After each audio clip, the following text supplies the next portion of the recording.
Hello there, and welcome. This is a brief, I hope, introduction to Chameleon, Adaptive Palette, a Photoshop extension plugin that I wrote for Adobe Photoshop CC.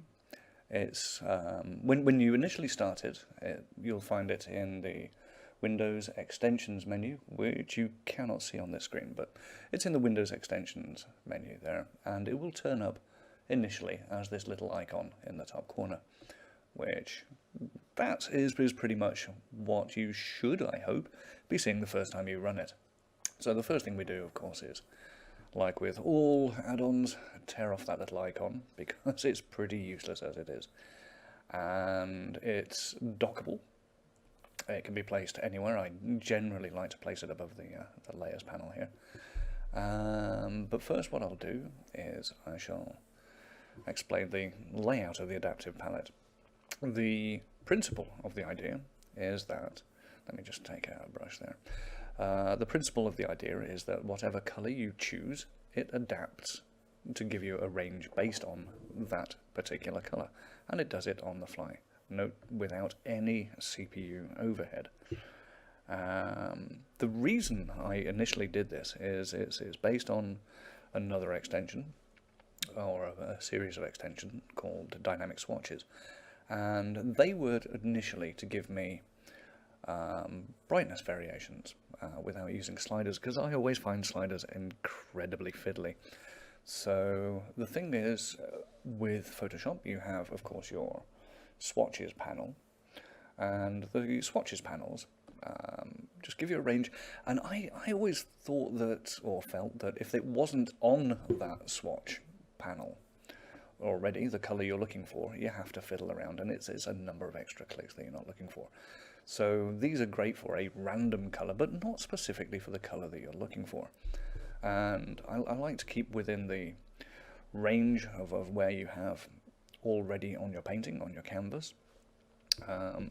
But the thing is, I have become, or had become, lazy, because it's ever so easy just to pick from the canvas, as you see there, as we all do, all us digital Photoshop artists. The problem is, when you're picking from the canvas and painting away, as you do there, the image tends to become, well, pretty monochromatic very quickly, because you're limited literally to what you have on the canvas.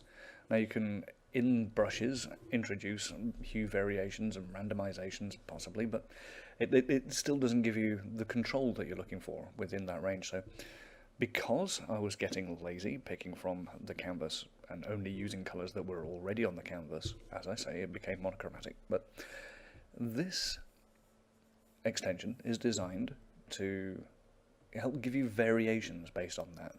So you're still picking from the canvas, but you have now alternatives that keep within the chroma of the actual image that you're working on. That's a lot of warbling, isn't it? But you'll get what I mean, I hope, pretty quickly. Now, the panel itself is adaptive also, and one of the problems that I had with the dynamic swatch series was they were fixed, and not necessarily. I like to have things flexible for any artist, so that you can place and push wherever you want. Now, the thing with these panels is, when you start it, you will have these labels, as you can see, which describe what each of the strips themselves do. Now, when you hover over any of the strips, the labels get out of the way, so that you have full access and all that to these things. Now, do bear in mind that if you want to keep the labels on, you can click through them. They don't actually get in the way of the mouse at all. It's purely a cosmetic thing, so that you can see what the actual strips do. The panel itself is designed to give you flexible variation in the presentation as well. So again, if you don't like the labels, or once you've got used to, oh, that's what that one does and that's what that one does, you can always turn them off. I personally work this way now. Or you can turn them on and off at any point. The panel, as I say, is adaptive in that it will scale down remarkably small, should you wish. There you go, the labels there are still hopefully visible. In fact, you can make it microscopic if you like, or even very, very, very large. It all adapts to give you, pretty much whatever layout you're looking for. It might seem overly large on this particular video because it's cropped to a certain section of my screen. Do bear in mind it's a lot smaller, probably, and you can have it as large as you like. Now, as I say, it adapts in a couple of ways here, because when you're much smaller, as you see, the larger, prettier labels get compressed and become simple text over there. I wanted that variation to be feasible for you. If you want more colours available, that is based on the actual width that you set your panel. So if you have it very narrow, you'll only have a few colours there, which is honestly preferable to many designers. They like to limit the palettes that they have. So limit it simply by making it narrower, or as many colours as you like by making it wider. It's pretty damn flexible that way.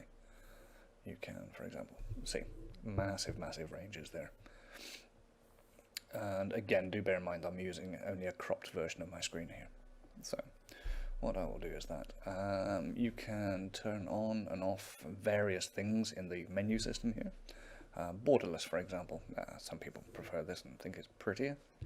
And that does help when reducing as well. That gives you a more familiar sort of swatch layout, although I personally prefer it borderless. And something like that. There we go. And again, turn off the labels. Now you might wonder what these dots are. And the dots are the nearest colour to whatever you've selected on that particular strip. And I say nearest because it won't be exact necessarily. Getting the colour proximity programmatically is a remarkably complex thing, but this does, I think, a very good job of it, at least. It's as near as most humans will ever notice. So, anyway, where are we now? Yes, these are, as I say, the nearest colour in any particular strip, according to the rules. The rules you have at the top, brightness, which is the standard brightness model we're all used to, and similar to the brightness we have chroma, RH chroma, a darling of mine. And chroma is an algorithm that I came up with that gives you much more vibrant colours, again depending on the type of colour that you have. So for example, if you have reds, then it then tends to veer them towards yellows or darker purples, to give you a much more interesting range than the flat colour that you tend to get with brightness. Tones does a better job at giving you a different brighter scale again, but these are all there so that you've got familiarity. We have hue shift, which is basically the same as your standard hue, and tints, which is another algorithm that gives you usually more subtle variations. Temperature is, well, exactly as it says on the box, because sometimes it's harder to gauge what makes a colder or a warmer colour based on where you have. Green can be both a warm and a cold colour at the same time. So again, that gives you a bit of help there. Saturation, we all know what that is. And previous is a bit of a darling of mine, because previous is essentially a way of undoing, but with a bit more flexibility in your undo. The reason I say that is because, okay, for example, let's paint a little bit over here. That's what you see on the canvas. Maybe I want it a bit brighter. Let's just go mad for a second and make it much brighter. And sometimes you go, oh bugger, that was too far. And the previous obviously has your current colour there and your previous colour, so maybe you didn't want to go that far. So halfway through, and there you go. As you see, probably want a bit more of an apt brush for this. Where are we going to go? Let's choose a grassy brush there, slightly bigger. as you see. And again, tonally, that was not the best, perhaps. Let's choose slightly bluer, I think, down there. There we go. And as you see already, it's allowing you variations based on what you were working with there. Where are we going? Oh, another aspect of this, another feature to these panels. Now, I'll keep the labels on for no bugger it, I'll turn those off. The user strip, in fact, we have multiple user strips, depending on how many you would like there, allow you to set colors yourself. So if, for example, you're working on a painting and you think, oh, I'm going to use that one an awful lot, double click and it will set a new color for you. The difference with this, however, is that, let's just use something over there and make it slightly bluer, is that when you place down colors on user strips or the adaptive palette, you can also use it to automatically generate variations in between that. So the hollow circle you see on these is your user color, and it will automatically try to adapt or give you a gradient between that and the next one, which you can always click at any point. As you saw earlier, these are draggable, so you can move them anywhere you like in their respective strips, of course. The ends and the beginnings will always try to be neutral grey if there is nothing else present. Obviously you can't have transparent or black, it would just be messy. So there'll always be a neutral grey unless you overwrite that. So you can say, for example, go to the end there. Now the thing with placing colours, again, it will automatically fill that if you move it. To delete any of these custom set colours that you've put in here, you just press Alt and click, and that will delete it. So once again, that's double click to set a colour and Alt click to take it away.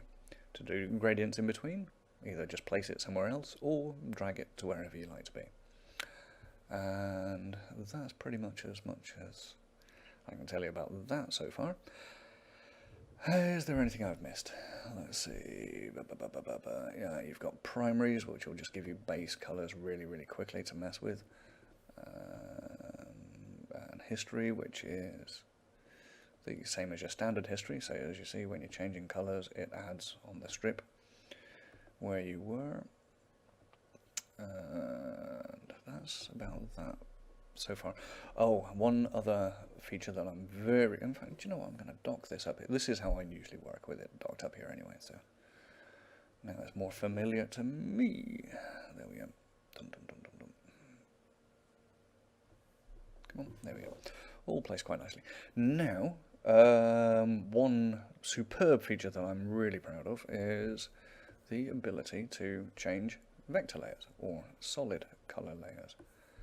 So just, for example, pop a few of those out, and now you can change those automatically, straight away, without having to go into any fiddly double-click nonsense and blah, blah, blah, blah, blah. You know all that business, or where you fill in the stroke. Here, you can, let's just go into select mode, and there we go. We'll choose that one, and choose that, and there, and there. So you can see automatically, very quickly, you can bang out shapes and colours on the fly. Very slick, I think. Here's me blowing my own boat. Anyway, where are we now? There we have those on and off. Not sure there's anything else I can demonstrate on this one at the moment. So, can't do that. Boom. There we go. Another colour. Let's go something more mossy. And that one. That's a favourite at the moment. And choose something that's slightly more vibrant than that. Okay, now I've gone into whisper mode, sorry. I do get carried away. There was something I was meant. Ah, yes, the lock.